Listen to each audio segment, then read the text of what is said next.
चलो दोस्तों, हम बात करते हैं आज कि मेरे साथ दूसरे दिन क्या हुआ था। दूसरे दिन कॉलेज के अंदर जो टीचर्स होते हैं हमारी, वहाँ पे जो फोर फोर पीरियड आए थे। उन फोर पीरियड में से पहला पीरियड हमारा जो एनाटॉमी का आया था, दूसरा पीरियड साइकोलॉजी का आया था, और चौथा पीरियड आया था सोशियोलॉजी का, पांचवा पीरियड आया था फंडामेंटल का। तो पहले एनाटॉमी वाली पीरियड में क्या हुआ कि हमें एनाटॉमी के अंदर पढ़ाया जा रहा था कि वो जैसे क्या बोलते हैं उसको, हमें पढ़ाया जा रहा था वो, एक मिनट,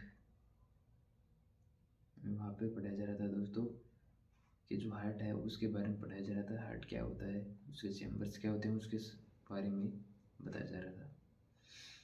पर मुझे पहले दिन कुछ नहीं समझ में आया। मुझे लग रहा था ये क्या है, इंग्लिश में लिखा रही है, इंग्लिश में सब कुछ है, इंग्लिश में राइटिंग, इंग्लिश में बताना, और समझा रही तो हिंदी में थी और हिंदी में उनको बताना था। लेकिन जो वो नोट्स लिखाए हैं उन्हीं को बताना था, थोड़े इंग्लिश में भी बताना था, इसे नहीं पूरी हिंदी में बताना था। जैसे कि हार्ट के 4 चैम्बर होते हैं, तो आपको बताना है हार्ट के 4 चैम्बर्स होते हैं। चैम्बर्स यानी इंग्लिश शब्द है चैम्बर्स, आप इसको आलिंद तो बोल नहीं सकते हिंदी में, तो आपको इंग्लिश में चैम्बर्स बोलना है। तो ऐसे था। फिर हमने नोट्स हमसे लिखे नहीं गए पहले पीरियड में जो भी। और फिर उसके बाद क्या हुआ कि मैंने क्या किया कि मेरे पास बैठा था, उसके मैंने नोट्स देखने स्टार्ट किए और उसे मैं धीरे धीरे लिखता गया। उनमें से पूरा तो लिखा नहीं गया। फिर मैंने उसके जो नोट्स हैं PDF मंगा लिए घर पे और वहाँ से करना स्टार्ट कर दिया है। और मैंने जो भी काम किया वो रफ में किया है, फेयर में नहीं किया है। क्योंकि फेयर में करने से क्या है कि पहले शुरुआत में इंग्लिश जो हिंदी मीडियम से था मैं वैसे तो, फिर जो इंग्लिश में था मेरी राइटिंग भी थोड़ी अलग आ रही थी और ख़राब थी, इसलिए मैंने रफ में उतारा। फिर उसके बाद में रफ में लगभग मैंने 1 महीने या 2 महीने तक किया, क्योंकि मुझे इंग्लिश में कुछ भी नहीं आ रहा था। मैं हिंदी मीडियम से हूँ, हिंदी में भी मैं इतना होशियार नहीं था कि मैं, जैसे कि मेरे 95 94 आए हुए हैं, मैं एवरेज लगभग मेरे आए हुए थे 70%। तो फिर उसके बाद इंग्लिश में मेरी थोड़ी दिक्कत हो रही थी। तो दोस्तों हम आगे बात करते हैं कि जो इंग्लिश है, इंग्लिश को समझने में पढ़ने में बड़ी ही मुझे दिक्कत हो रही थी। उससे इंग्लिश के अंदर शुरुआत में तो बहुत दिक्कत हुई, लास्ट में मुझे समझ में आने लगा है क्या क्या चीज़ें कैसे कैसे हैं, सभी चीज़ें मुझे समझ में आ गई।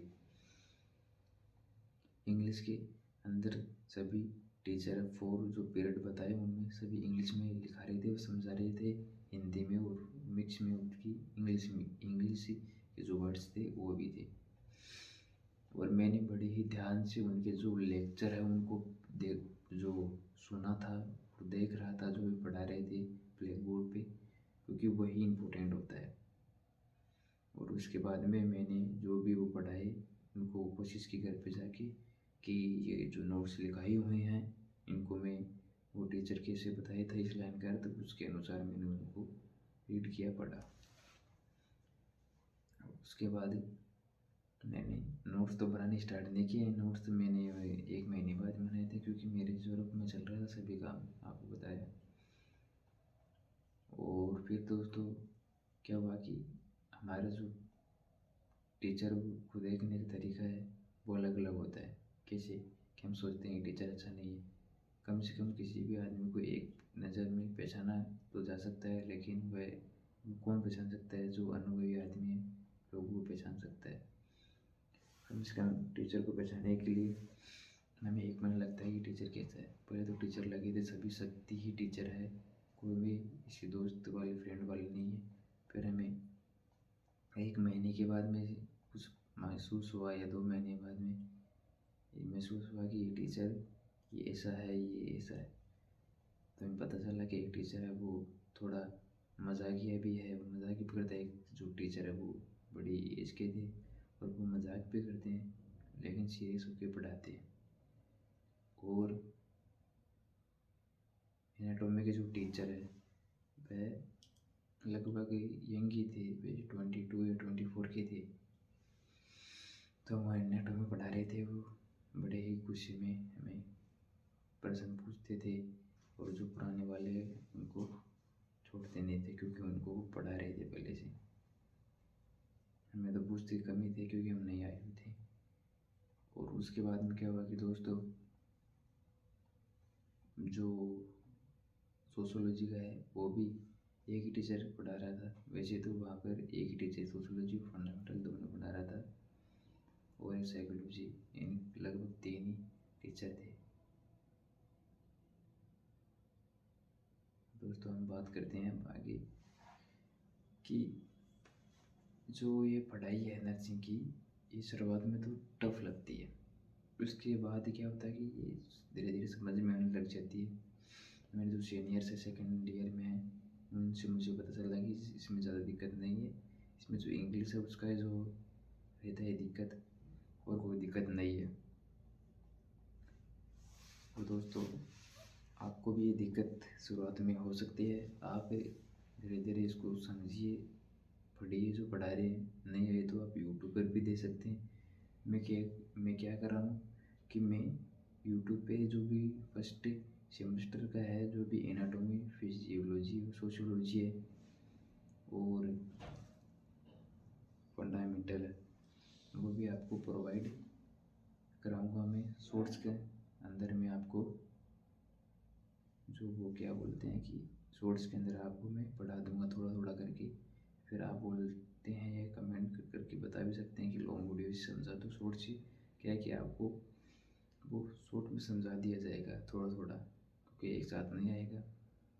बड़ी आसान भाषा में समझाने की पूरी कोशिश करूँगा आपको, एकदम इजी पड़ेगा क्योंकि मेरा समझा हुआ है। और आप कमेंट कर देंगे तो मैं लॉन्ग वीडियो बना दूंगा। आप कमेंट कीजिए, कमेंट सेक्शन है उसमें आप लिख दीजिए, मैं आपको कमेंट्स पढ़ लूँगा और आपका बना दूंगा वीडियो। अब आप पे निर्भर है, आप किसे चाहते हैं वैसे ही आपको प्रोवाइड करा देंगे। और तो कोई दिक्कत होगी नहीं आपके, बस इंग्लिश की रहेगी। तो इंग्लिश में आपको क्या है कि मीनिंग उनकी पकड़ करना है। मीनिंग का अर्थ है वही मीनिंग है, बार बार घूमते रहते हैं। एक मीनिंग आया तो वही दूसरे विषय में वही आएगा। जैसे कि एक मीनिंग था वो एक मीनिंग था, क्या नाम था उसका, उसका नाम था जैसे कि हाँ डायग्नोसिस। ये डायग्नोसिस शब्द है ना, ये आपको लगभग चारों विषयों में मिल जाएगा। डायग्नोसिस है, कोई और भी शब्द है। डायग्नोसिस को आपको क्लियर गूगल पर सर्च करके कर लेना है। डिक्शनरी से आप जो याद करते हैं ना वो कम याद होता है। आप गूगल पे जाइए, गूगल पे सर्च किया, सर्च करके आप उस शब्द को ध्यान से देखिए कि ये क्या चीज़ है, और उसको थोड़े 5 या 10 सेकंड तक देखिए कि ये डायग्नोसिस है, इसका अर्थ ये है। उसको रिपीट कर लीजिए दिमाग में 5-7 बार, आपको याद हो जाएगा। उसके बाद उसके बाद ऐसे ही करके आपके जब इंग्लिश के शब्द हैं सभी समझ में आ जाएंगे। और जो भी आपको जो पढ़ने का है तो आप इंग्लिश को पढ़ना धीरे धीरे सीख जाएंगे। जो टीचर पढ़ाता है उसको आपको फुल ध्यान देना है, जिससे क्या है कि आपको कोई दिक्कत नहीं होगी। समझ में नहीं आया तो टीचर को पूछ लेना है कि शुरुआत में ही आप शर्माएंगे तो पूरे साल शर्माएंगे। तो आपको शर्माना नहीं, बूझना है। सभी लोग हंसते हैं या कुछ भी कहते हैं तो हंसने दो, क्योंकि आपने आपकी फीस दी है या आपके पेरेंट्स ने जमा कराई है, उनसे अलग कराई है, उनके एक साथ तो कराई नहीं है। तो आपकी फीस का आपका पूरा लाभ उठाना है, वो बिना शर्म के, बिना कोई चेक के आपको पूछना टीचर से कोई भी प्रश्न है तो आपको बताया, क्योंकि आप न्यू स्टूडेंट हो। तो स्टूडेंट का पहला जो रहता है बूझने का ही रहता है कि वो बूझे सवाल टीचर से। टीचर बताए, टीचर मना करे तो आप प्रिंसिपल सर से बात कर सकते हो, या फिर आप उसी टीचर से बात कर सकते हो कि सर आपने हमें क्यों नहीं बताया। आप बाहर जाके जैसे कि जो आपका पीरियड है वो ख़त्म हो गया, उसके बाद में टीचर है उनसे आप जैसे जो इंटरवल होती है उसमें मिल सकते हैं कि सर आपने बताया क्यों नहीं, वो आपको बता देंगे।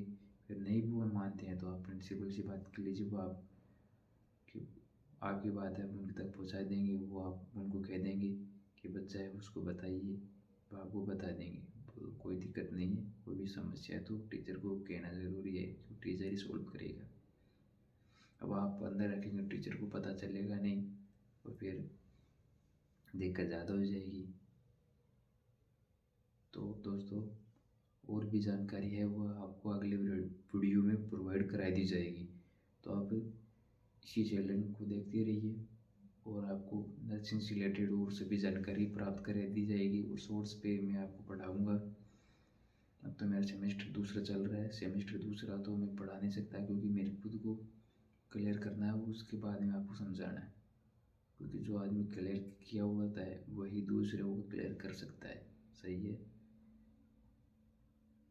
और जो भी है हम अगली वीडियो में देखेंगे। तो वीडियो को जो नए भाई हैं, जो नए दोस्त हैं, उनको ही जो चैनल सब्सक्राइब कर लेना है, लाइक कर देना है, शेयर कर देना है। और जो समझ में नहीं आई कोई भी बात है तो आप कमेंट में कह सकते हैं। धन्यवाद।